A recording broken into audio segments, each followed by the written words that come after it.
Welcome to Stoa Conversations. My name is Caleb Ontiveros, And I'm Michael Tremblay. and today we're going to be talking about something we've never done anything like this before. But we're going to be talking about one of Seneca's plays. So the famous Stoic philosopher and statesman Seneca also wrote plays, and we'll be talking about one of those, Medea's plays. I should say I had an episode with Dana Joya where he talked about one of Seneca's plays, but this is the first episode between the two of us where we're going to be talking about Seneca's fictional work. Yeah, So, we did like our Gladiator review back in the day. We've done some movie reviews, 300. Now this is like Roman movies. This is what they would go to watch. Um, so yeah, same kind of thing. A little exploration of the themes or the ideas, and it cuts both ways, right? So there's both the Stoic themes in the play, and then as you pointed out, also written by Seneca, so also written by a Stoic, and we'll try to psychologize a bit about his themes or what he was trying to get at with this story. Also, just fun. I've never read uh, an ancient play before. I come from a philosophy background, but not a classics background. So, I mean, I've read bits and pieces before, especially when I was doing ancient Greek, or we would read a bit of plays, but never one back to never completely in English. And yeah, it was enjoyable. I thought it was interesting. Easier to read than Shakespeare. I'll say that. Made more sense to me than the Shakespeare I've tried to read. Yeah. Any other context before we jump into it? yeah, well, we'll be talking about Medea. It's a little more gruesome, so be uh, be prepared. Uh, and then, I suppose broadly speaking, I think fictional work, and we should have some longer discussions about this. I know we've just certainly gestured about this before, but stories, fiction, and such, I think, is perhaps an underrated way to get at philosophical themes. So maybe that's something we don't do enough, is think about philosophy through stories, through myths, and that's I suppose we'll take a stab at doing that. See how Seneca did that, and see how we can respond to Seneca's work as Stoics today. Mm-hmm. We'll also get into the plot in a moment. So kind of start with an overview of the plot and then go into some of the Stoic themes that come out of it. But it's an interesting story in particular because it's about, and spoiler alert, but it's about really extreme passion, extreme rage and grief on the part of Medea. And um, the Stoics have this view of nobody does wrong willingly. Um, Epictetus even explicitly refers to Medea as an example of this, somebody who, in her grief and rage is driven to do these terrible things, um, kill her own children to get back at her husband, as we'll see. Um, but also somebody who thinks they're acting in a justified manner, who thinks this is the right way to act. And so it's there might be this temptation. I mean, we'll get into it as we get into the plot, but there might be this temptation to say, oh, Stoic is writing about an emotional person. They're probably just like judging this person, or they're probably making it like this very traditional kind of tragedy where the person gets angry and then their life turns poorly because of their anger. And I think it's a bit more sympathetic than that. And I didn't take Medea as kind of a caricature. It's not a black and white story in that sense. And you kind of do feel and empathize for Medea, even though it's ultimately a tragedy because she's not. It's not a happy way to live for anybody. Yeah. So let's get into it. Let's get into some of the background. So Seneca was writing these plays probably around 50 AD or so. This is a retelling of a play by Euripides of the same name, but of course the story precedes Euripides' version. I believe the first mention of Medea is in Hesiod's Theogony, so that was around the 9th century or so. So it's a kind of story Oh, that people have that's told again and again. that's really old. Yeah. yeah, so probably in different versions. So I think, people, they when they talk about Seneca, they often see him as a little more black and white, over the top, more focused on this the sensational, the violent. You can almost think of him as a Quentin Tarantino almost, where it's that focus on in many of his plays, almost the lurid detail, the long speeches people give about their anger, their desire for vengeance, culminating in so many of these plays and violence and spectacle. So that's how Seneca is generally seen. Euripides, people have historically seen his version of Medea as a little more nuanced. Whether or not that's correct, I think, is another matter, but there's a little more nuance, more sympathy with Medea, perhaps. I think the chorus is perhaps more sympathetic towards Medea than it is in Seneca's version. But of course, I think one could say a lot about this, but I think that's just to give us a sense of very initial sense about how Seneca is different is he has this, ornate rhetorical style, very skilled, as many of these rhetorical flourishes, and he sort of uses that in a way that if you like Seneca's plays, you think, oh, they're awesome spectacle with these cosmic themes. If you don't like his work as much, you think, maybe they're just a little over the top or overwrought and so on. So Hmm. that's a little bit about his style, I suppose. But and some background on the story. But yeah, we should definitely get into the actual outline of this myth. Yeah, and I mean, other thing to add to that is I just always think it's cool because Euripides is writing. If you're not familiar with his work, he's writing. I was just looking it up. This won a prize, the original Medea in 430 BC. So Seneca's writing almost 500 years later, and so it's almost like somebody retelling Shakespeare, like making a movie based on Romeo and Juliet today or something like that. Like it's retelling of something of years ago that's been quite popular and kind of the mythos or the culture of the time. Hmm. Um, in a little bit of a different spin on it.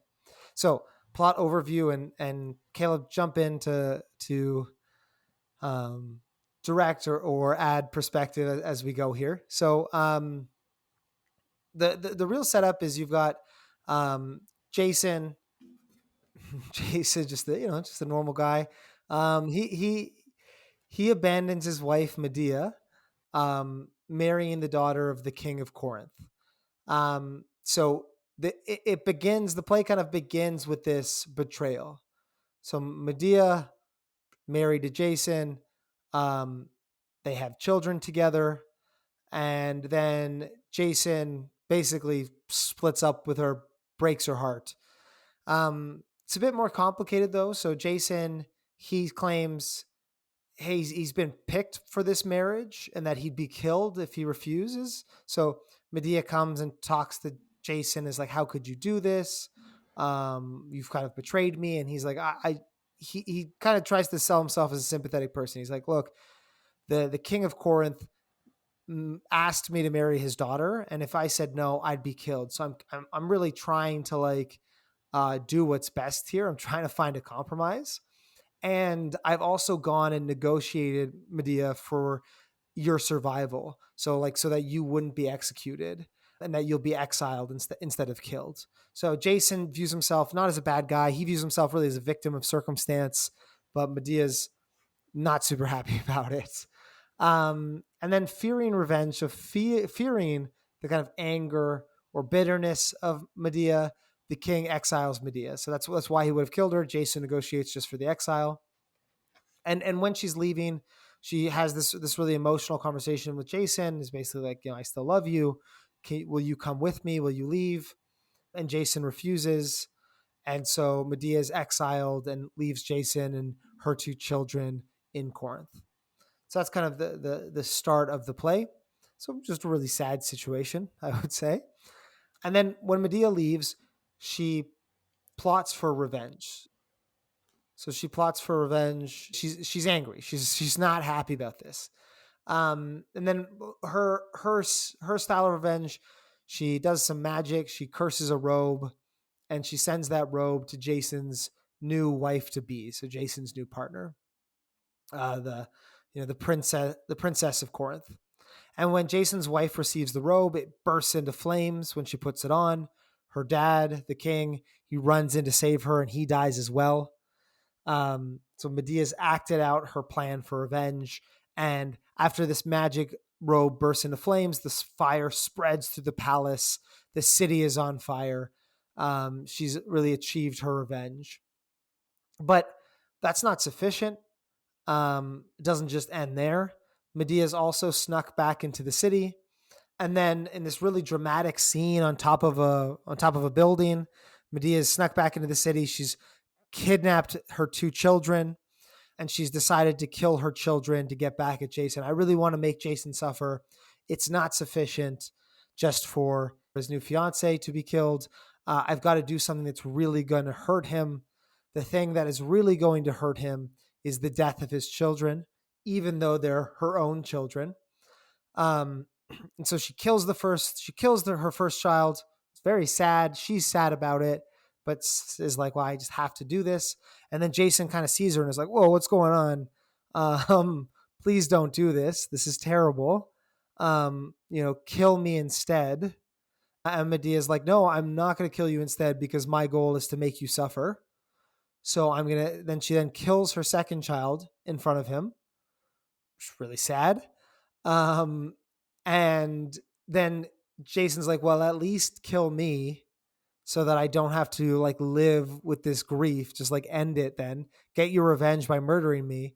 And this is like the climactic final scene of the play. Medea's just like, no, I won't. And then she calls down a chariot from the gods and she rides away into heaven. And I've quoted the last line before, last line lower, and we'll get to it. But Jason just exclaims something like, there are no gods. Like this is just a terrible, terrible world. And that's the end. That's it. This is the happy story. Yeah, that's the end. It's a tragedy, and Seneca's tragedies often end, I think, the madness of Hercules, we've talked about before, with very little hope. There are no gods. Almost a questioning, really, of the Stoic view. There's no providence in this world. Some have said that this world mirrors more Seneca's day to day in the imperial court, a world of backstabbing, treachery, violence, where perhaps it was hard to see the providence of nature. But yeah, Mm-hmm. that's well summarized. That's what happens in the play. Some background. A lot of the people encountering this play would have known about Jason and Medea as two mythic figures. They would have known about their story, where before this aspect of their life, you see Jason sort of as an adventurer. He's the born into a kingdom where he's wrongfully disinherited from his throne, and in order to get his throne back, he has to do a number of tasks. He has to bring back the golden fleece, and he basically gets a team together of all-star heroes like Hercules, and you think of Jason and his Argonauts. He goes out and about and performs all these heroic deeds in order to get the fleece back, and part of that involves going to Colchis, where he meets the king Aeetes and his daughter Medea, and that's where Medea passionately falls in love with him. Some have said she was cursed by Aphrodite to fall in love with him. Uh, like so many of these stories, the details are different in every retelling. But she helps Jason trick Aeetes, her father. She betrays her father in a way and helps him perform the tasks her father set before Jason. And then further helps Jason escape from his father tracking her down and tracking them down. In particular, I think the most shocking thing she does is that she kills her own brother. In the story, they're fleeing via ships, and she cuts him up and throws his limbs into the sea so that his father must stop in order to piece back her brother and give him proper burial rites. Um, and then they're taken to this kingdom of Iolcus. That's where Jason is owed the throne, where Medea also is involved in some amount of treachery, such that Jason and Medea are then exiled again, and that's where they flee to Corinth, and that's where this story sort of takes off. And from Jason's point of view, it's in his interest to marry Creon's daughter and hence divorce Medea, and that kicks off the events of the play. I mean, it's kind of interesting that, yeah. So Jason's a pretty important person. There's some historical background there, or at least mythological background. I mean, it's the anyway, just interesting that these are two quite famous people then by that standard. Um, and I guess this is like focusing on that very end of things. Um, yeah, it's just kind of sad. I don't really like. I'm not usually big on tragedies, um, so kind of sad. But I think it's almost, I guess, in my terms of reflections on the plot. I mean, when you called it kind of the Quentin Tarantino, I thought that was funny, because there is like a shockingness to it. Like it is a kind of a depravity of, he's like, well, kill me. And she's just like, no, like I won't, because that's not how to maximize your suffering. Um, yeah. Interested in getting to, do you want to jump into some of the themes that came out? I mean, I enjoyed reading it. I've never read a play before. I think it's worth reading. You could do it, for anyone listening, you can do it in, maybe an hour or two. It's not terribly long, and it was well written, definitely. Yeah, it's not they're not long at all. They're certainly worth leafing through. But yeah, let's jump into some of the themes. Cool. So I'm gonna just pull out some themes and then pull out some quotes that I think um, hit on those themes, and specifically Stoic themes. So the first, there's this idea that we're responsible for our character that Seneca sneaks in here. So there's a line. This is line 176. Medea is encouraged to calm her rage, and she says, "Fortune can take away my wealth, but not my spirit." And it's almost like, I thought that was interesting, because typically when you say, well, like, we're responsible for our character, it's like empowering. Um, but here she almost calls out like, no, it's a very like Epictetus line of you can cut off my head, but only God can control my faculty of choice. But here, with the dark twist of the revenge that's coming, it's almost taking the responsibility for the tragedy, I would say, of, fortune can take away my wealth, but not my spirit. I can keep my spirit, and I'm going to use that spirit now to do this terrible thing. So it's kind Hmm. of maybe the opposite end of being responsible for your character. You have this freedom to make good choices, but you also have the responsibility for the bad choices that are coming. Yeah, that's interesting. I think there's also an interesting uh, dichotomy about how my Medea and Jason think about fortune. But I was wondering, fortune for Medea, she's all impervious to whatever happens externally in a way because she's just possessed by passion. And I think many of the guardrails for other people that they might have towards their action just don't exist for her. And she's happy to betray others, commit violence in order to fulfill her passion. So in a sense, she almost has a twisted version of the Stoic inner citadel, where it's like having that passion, being able to act on it is enough. I think it doesn't really work like that because, of course, the passion is ultimately driven by facts in the external world, the fact that she's being divorced. But there's a way in which, if you once you fully are in the grip of passions, then even if the external world is what helped kick things off and how you responded to the external world, of course, for the Stoics, what the external world actually is becomes irrelevant to you, and you can just act from that passion, from that anger, and with an impervious spirit, which, if it was a good emotion, would be an amazing thing. But if it's a delusional belief that's grounding that passion, then of course it's a terrible, terrible thing.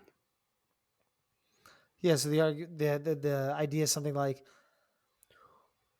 well, we respond, we develop passions because of facts about the world, or at least our views of those facts. I've been harmed. I'm being divorced. I'm being abandoned by my family. But then once you're in that rage, the other facts start. This is actually my child. My child probably doesn't deserve this. Uh, I have ways of getting back at Jason that doesn't involve harming innocent people. Even these kind of facts, like even if you want to keep an aspect of your anger, you start being, because you're in the grip of the passion, as you were saying, you're not receptive to facts anymore. Even if they even if they kicked it off, it kind of just carries you along. Right, right. Is that Yeah, what I you meant? suppose. Yeah, I think so. And I suppose if you want to tie that to some other Seneca's philosophy, he has that analogy to emotions when they really take grip. They're closer to running, and once they get difficult, once you have hit speed, it's going to be harder and harder to slow down. It can take on Yeah. a life of its own almost.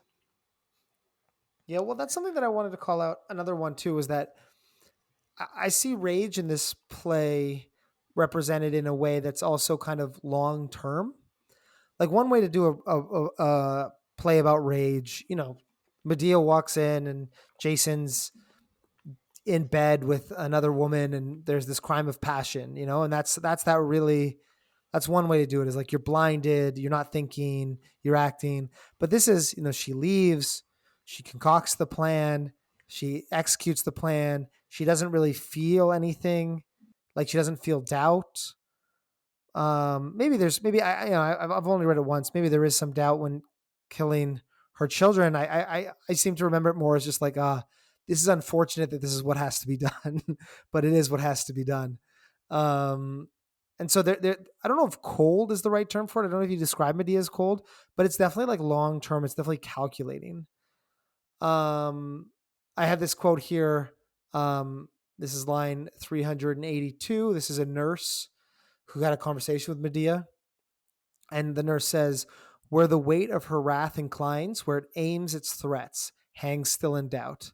She threatens, seized with rage, complains, groans aloud. Where will this wave break itself? Madness overflows its bounds. No simple or halfway crime does she ponder in her heart. She will outdo herself. Um, and there's something there about, it's both, the madness is overflowing its bounds, but she's also pondering. Like she's also constructing a plan.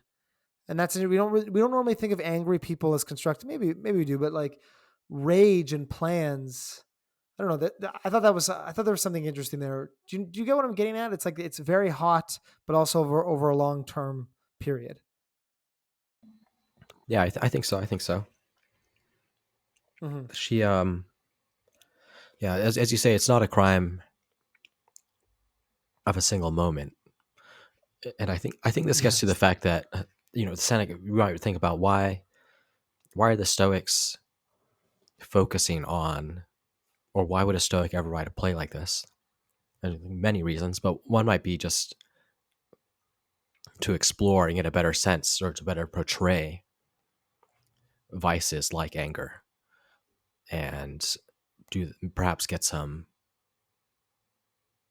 approach some insight by taking an extreme version of it. And I see Medea, of course, as someone who is, anger is sort of ingrained into her character, and it's a kind of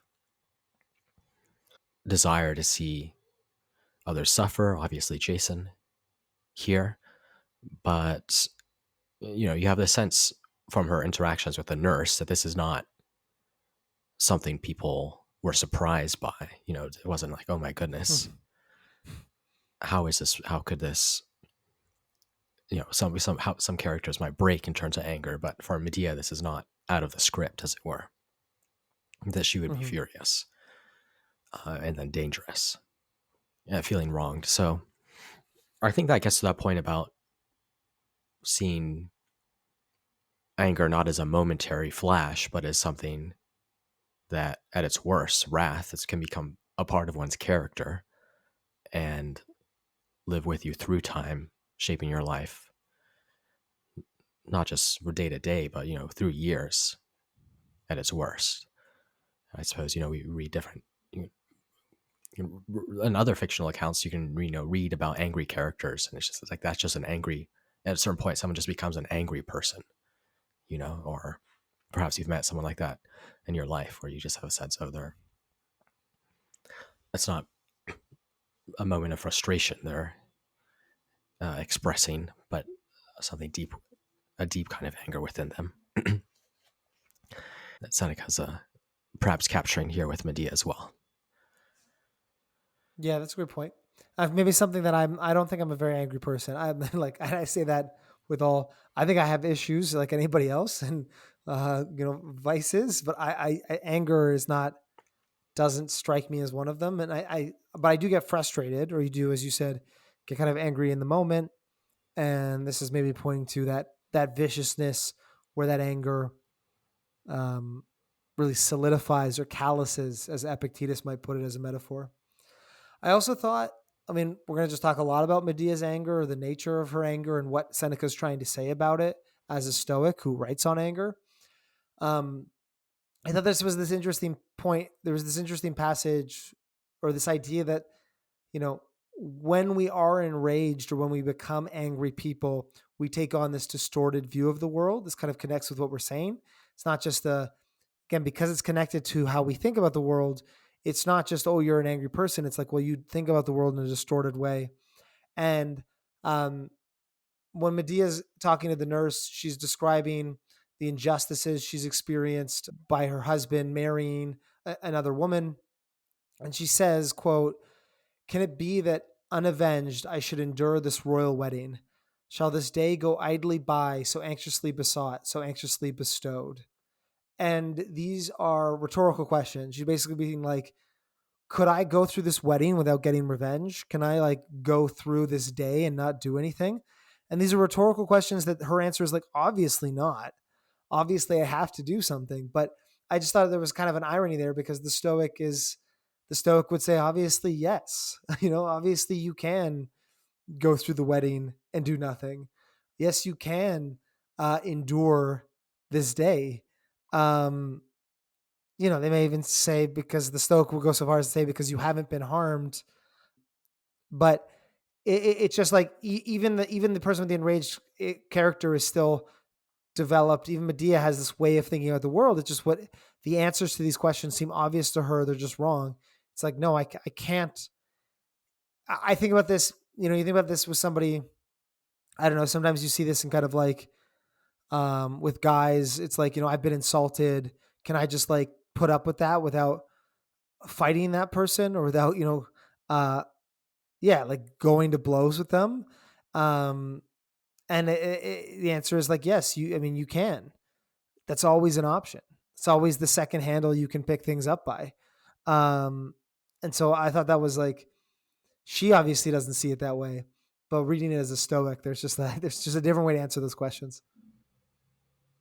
Yeah, and the point of connecting anger to madness is right. I think Seneca does a good job, especially towards the end, where Medea's soliloquies sort of reach a point where it's clear that anger, she's almost intoxicated, in an intoxicated state, Hmm. and taking glee from her wickedness, as it were. One thing you did mention is whether she expresses doubt. There is one moment, this is around line 925 or so, towards the very end, I think this is the fifth act, where she's talking about her rage. She has a little bit of a long speech on her madness, what she's planning to do to kill her children. And then she stops and says, "Awful, it hits my heart. My body turns to ice. My chest is heaving. Anger has departed. The wife in me is gone. I am all mother again." Is this me? Could I Mhm. spill my own children's blood, flesh of flesh? No, no, what terrible madness. And there's a brief pause where, the anger is gone. She says, why am I led in two directions, now by anger, now by love? My double inclination tears me apart. As when the wild winds make their brutal wars, and on both sides the seas lift up discordant waves, and the unstable water boils, even so my heart tosses and churns. Love is chased out by rage, and rage by love. Resentment yield to love. And she almost does give way to love until she remembers that she will lose her children regardless. And there's a sense of hatred at Jason for taking the joy of her children where she cannot no longer have her children now that she's in exile. She says, but I must go in exile any minute. They will be ripped from my arms, weeping and wailing. Let their father lose their kisses. Their mother has already lost them. Again, my anger grows, my hatred boils. And that her doubt is gone at that point, and she continues to Yeah, that's sad. go on with her madness, as it were. Um, I mean, you got that original, that kind of like self-destructive nature of like, if I can't have you, nobody can, which we still see today. But then there's also, I think, from a Stoic view, there's that idea of role ethics. I like that line of like, what is it? I'm mother, no longer wife. Or I'm just you just mentioned it. You know, you're viewing your betrayal through the lens of wife, and you're getting revenge through the lens of wife. When obviously what you're doing is betraying the role of mother. Mhm. Absolutely, something interesting there. Yeah, I think that's right. And that, yeah, obviously, what would say takes precedence. Of course, there are other roles. One is violating by killing one's own children, but I suppose her twisted reasoning is I've lost this role mother regardless, so Jason must lose the role of father. Yeah, I guess so. I mean, I guess that is everybody thinks they're doing right, right? So, um, one could argue that it would be better to fulfill your role of mother to not stab your children, but I guess she's doing her best. Yeah, it's So a some twisted other, reasoning. I sort of see Medea as really an evil character who's just sort of taken up by passion, and Seneca sort of showing you this is what it looks like if you're completely, in the grips of yeah, madness, or nearly completely. She perhaps almost breaks free, but and I think it would have been important for audiences to sort of understand her history as someone who betrays her father for the sake of Jason, kills her brother, and then why does she of kill her course brother? When you were explaining that, why does she kill her brother? The chopping up and throwing it, I was kind of taken aback by that part. What was the what was the function of that? yeah, the logic is that Aedes is chasing down Jason and Medea. Her father is chasing them down after they flee Colchis, Oh yeah, yeah. Okay, so he has to and that slow him puts down them by off the giving him. tracks. Yeah, puts them off their tracks. But the brother was like on her team, like he was Yeah, the just brother came with hanging them, and out. yeah, he was just Oh, chilling, that's and then yeah, that's terrible. Okay, so she is one to do terrible things for the sake of, I guess, the people she loves, and it has kind of, it can be directed externally or it can be directed at you. Um, One thing that I wanted to, this connects to this idea of madness. Anger is madness. There's some lines here that and I would say that Medea's revenge is not about achieving justice, but about appeasing the passion or almost satisfying the madness, the way Seneca writes it. So when Jason discovers her at the end of the play, after she's killed their first son, but not the second, Jason says this to her and they have a conversation. And Jason goes, by all the gods, by our flight together, by our marriage couch, to which I have not been faithless, as in he hasn't consummated this new relationship yet, spare the boy. If there is any guilt, it is mine. I give myself up to death. Destroy my guilty head. And Medea says, here, where you do forbid it, where it will grieve you, will I plunge the sword. Go now, haughty man, take the maids for wives, abandoned mothers. And then Jason says, one is enough. One is enough for punishment. Medea says, if this hand could be satisfied with the death of one, it would have sought no death at all. Though I slay two, still is the count too small to appease my grief. Yeah, I think there's something interesting. It's not like a calculus. It's like I've got to just maximize pain, not because you deserve it. Um, almost, yeah, almost because it's unjust, right? I Hmm. almost like because you forbid it, because your argument to kill you instead makes sense. I'm going to do it anyway. Yeah, so I think it's a mix. Like you're trying to satisfy the anger, but it's something that cannot be Satisfied. satisfied. Yeah, right. It's just like the inverse of a hedonic treadmill. You The suffer treadmill, or the know, yes, the um r- really a sadistic treadmill. yeah, totally. And then one other thing that I wanted to call out that Seneca says about anger is he hits on here that it can feel righteous, that it can feel good.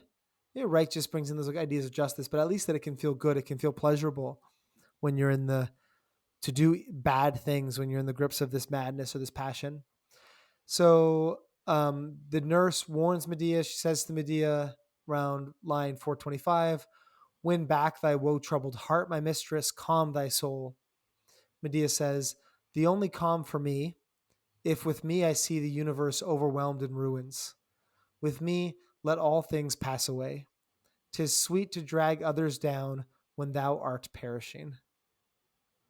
Um, so there's almost there's this appeal Seneca is making to the pleasure of it, or the sweetness at least of getting that revenge.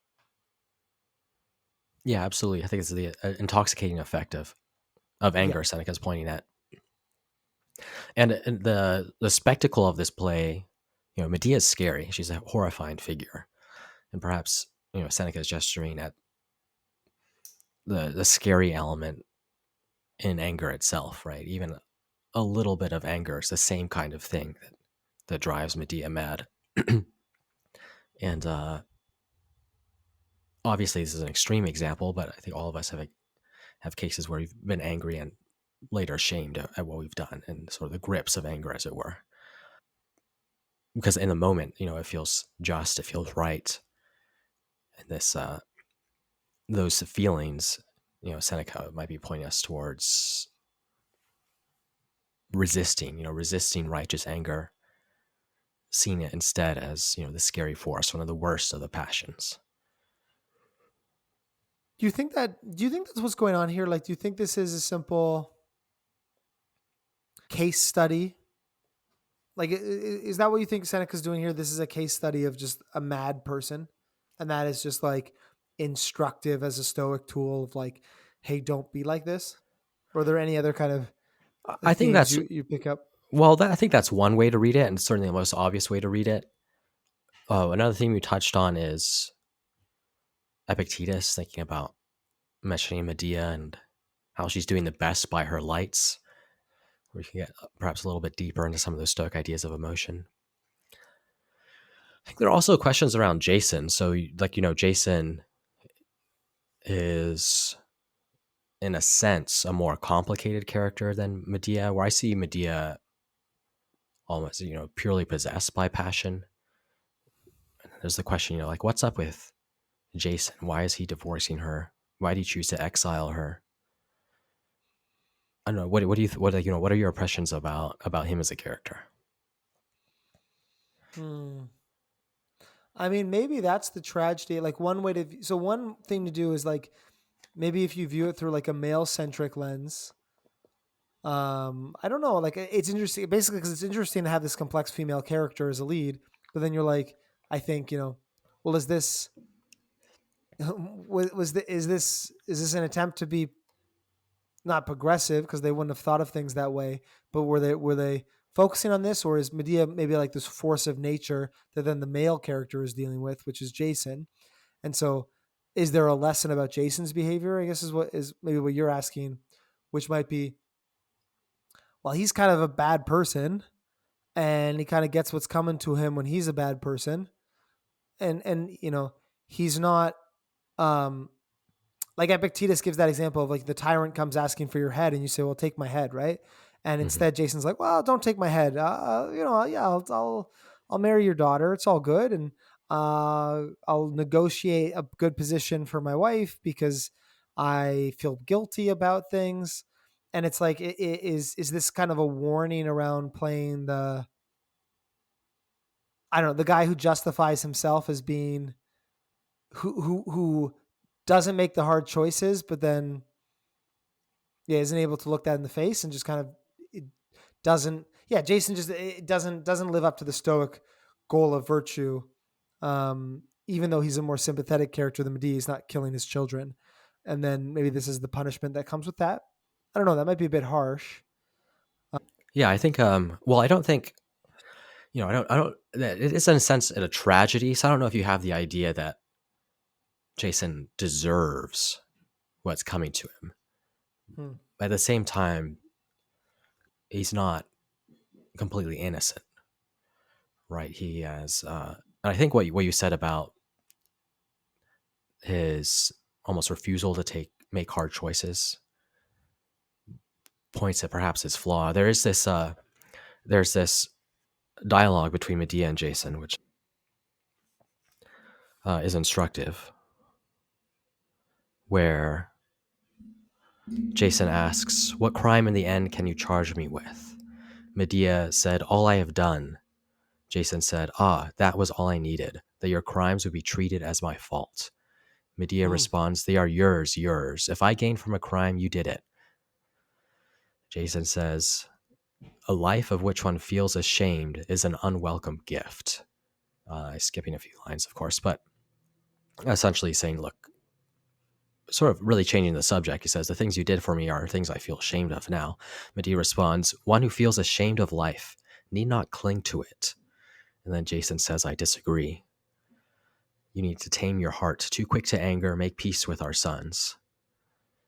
Where Medea's argument there is, look, you've accepted the results of me betraying my father, betraying my brother, tricking Peleus. And these crimes are in a sense yours.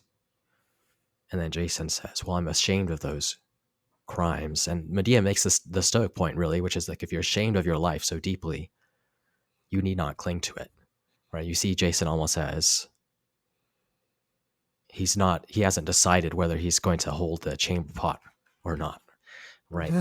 Going back to Epictetus, where Epictetus says, you make the choice and then you stick with it. And he's trying to benefit from Medea's vices while perhaps avoiding the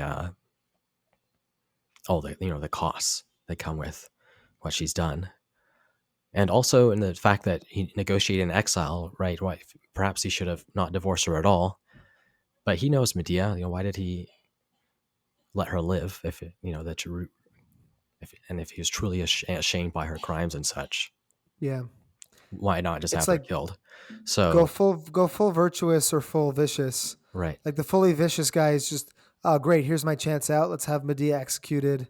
And then the full virtuous is like, well, no, I'm not gonna divorce my wife, even if there's consequences. And he picks this kind of middle ground where, yeah, I'm gonna take Medea's help, but I'm not gonna stand by her when push comes to shove. I'm gonna be kind of embarrassed and ashamed and guilty. Yeah, it is interesting now looking at the now that you bring in that earlier context of, is there a way of him looking at this as his out? I was putting weight maybe on that, like, oh, I would be killed or I'd be dangerous. But if Medea is such a Mhm. villain, is he seeing this as his opportunity to position climb, his opportunity to get out of a passionate but tumultuous relationship with somebody who, maybe kind of scares him, and he kind of picks this, I guess, middle road that isn't to the benefit of anybody. Certainly not to the benefit of his kids, let's say. Yeah, certainly not. And one other point, and I mentioned that they have different views of fortune. The first lines from Jason are, here, let me find them, and they're related to this. First lines from Jason are, "My luck is always bad and fate is always cruel, just as bad to me in kindness or in anger. How often gods find for us anecdotes worse than the threatened pain." So he sort of enters in this woe is me type state, which you can see is sort of perhaps that attitude that might take you to more to cowardice, really, I suppose, or failing to make those hard decisions. Where you think, I've been pushed around by fortune. My luck is awful. Instead of Medea, who has the opposite view, fortune doesn't matter. I'm going to exert my wrath, exercise my wrath on the world. Mm, Jason hasn't responded to fortune properly. Still, maybe trying to sneak through with getting all the benefits, paying none of the costs, or at Hmm. least trying to do that in a way that's not realistic. Yeah, I like that. I mean, I like this reading. It makes it less about. I mean, you can be both at the same time, but it makes it a bit less about Medea and her psychology, and a bit more about, as you said, maybe this is not as a tragedy. It's not Jason getting what he deserves, but he's being somewhat complicit in it. Um, hmm. It also makes. I mean, you were also giving the political reading at the start of Seneca is aware of the life in the court, the betrayals, and this is much more of kind of a cynical. I don't know, maybe not cynical, but that reading where with the focus on Jason points more, I think, to the political view of well, you know, you can't try to have your cake and eat it too, right? Like you can't employ somebody to, I don't know, assassinate your enemies or bribe, um, but not, as you said, have the good fortunes, but not pay the costs, which are kind of the things um, that Jason's doing, which is like using Medea when it's expedient or beneficial to him, and then kind of discarding her, and neither doing so acknowledging like, yeah, I'm a bad guy and I'm going to kill my wife when it's been my interests, nor standing by her, just kind of, hmm, that's it. Yeah, I like that. I like that reading. Yeah, that's interesting. I think it's James Rom as well in his biography of Seneca, who says another play of Seneca is on the story of Thyestes, where Thyestes sort of starts almost in an idyllic type scenario with his children, and then is called back to meet his brother, something he knows is not a good idea, and take his children with him. And of course, is another tragedy that ends in death.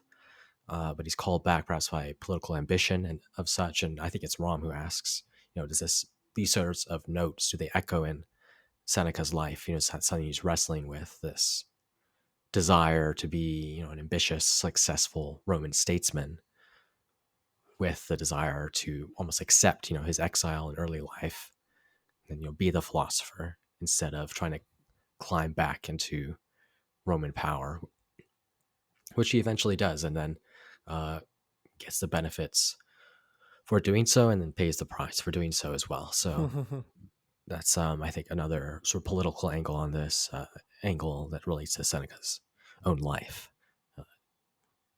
Yeah, that it's kind of sad in a different way. Maybe because, and maybe we all can do that, but I can kind of empathize with that, with the trying to, the Stoic view. Well, yeah, I mean, I'm happy to call this the chamber pot reading of either like do the bad thing and accept the consequences, or do the good thing and accept the consequences. But, don't be kind of woe is me because I'm holding the chamber pot, or because I'm not. Like, don't pick one and complain, which is kind of Jason where Jason is, and as you said, resonates with Seneca's life as well, where he's given these moments of choice, between, yeah, maybe a political and a philosophical life, and has to commit. Yeah, I think so. And I think I've been reading The Prince lately, so perhaps this is obviously inspired by Machiavelli, but sometimes the failing to do the bad thing is sometimes and not doing the virtuous thing, but trying to strike this middle way is often worse than just doing the bad thing. Yeah. Where often better to be a decisive, cruel prince than a weak one who Hmm.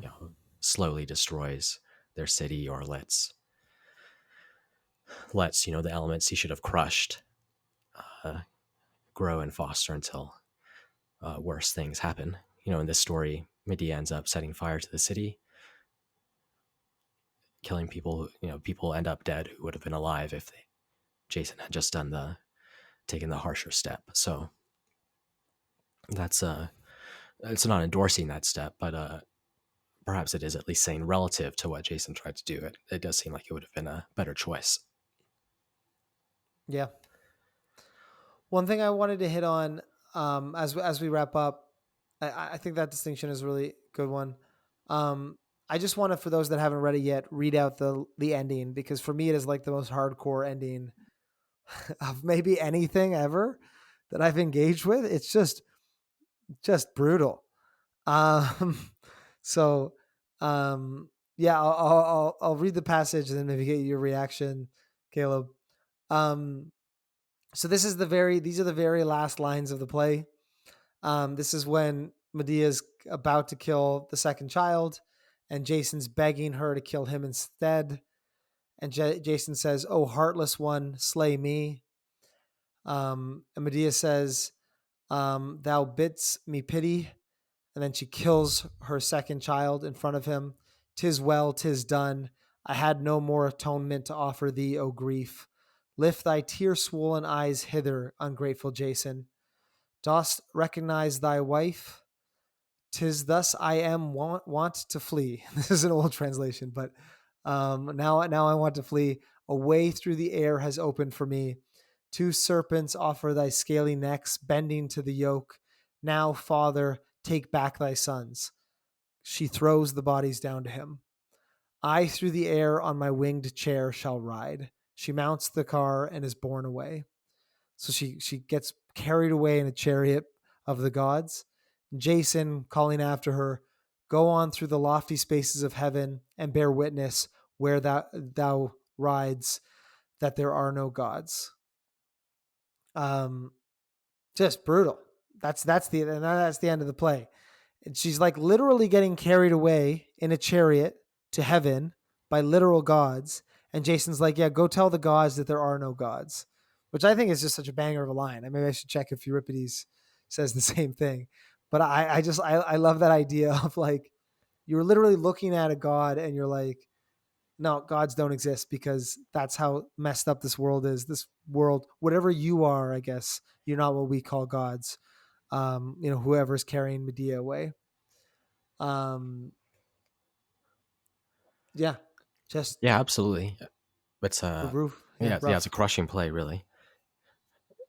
And this is I think one part that's hard to square with Seneca's Stoicism, this sort of hopelessness. You could say sort of, this is a picture of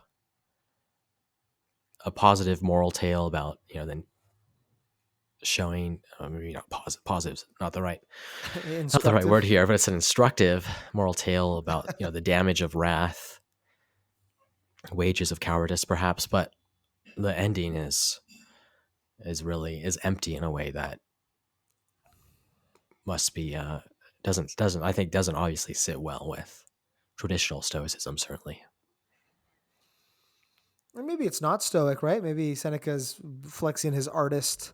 I'm sure people have thought more about this, that know more Mhm. about Seneca's art than me. But maybe he's just being an artist. He's flexing the kind of ambiguity. He's exploring a story where Stoicism isn't true, where there is no providence. And maybe that's not instructive. It's just, yeah, just sad. I think so. And you can certainly see why someone experiencing these things would say there are no gods. And that's, I suppose, the common I'm, challenge to the Stoic view. If you think there's providence, why are there so many terrible, horrific things in the world? And yeah, I gives guess voice to that. like if we had to shove this into a Stoic definition, it would be something like, well, it was your fault, Jason. Or, you perceive this to be a harm when it's not really. but it's kind of like a case study. Like this is like the kind of thing that non-Stoics do. And you're like, well, externals aren't different. It's like, yeah, what if I killed both of your children in front of you and then threw them before you? Would you say nothing bad had happened? Would you do that, Stoic?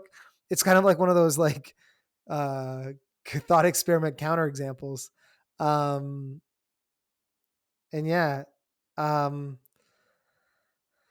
who I don't know what's providential about it. I don't think this is a providential universe unless we want to like really blame Jason in a way. I mean, clearly, guys, it's a tragedy. He didn't deserve it. So, I mean, Seneca's probably just messing around. It seems to me with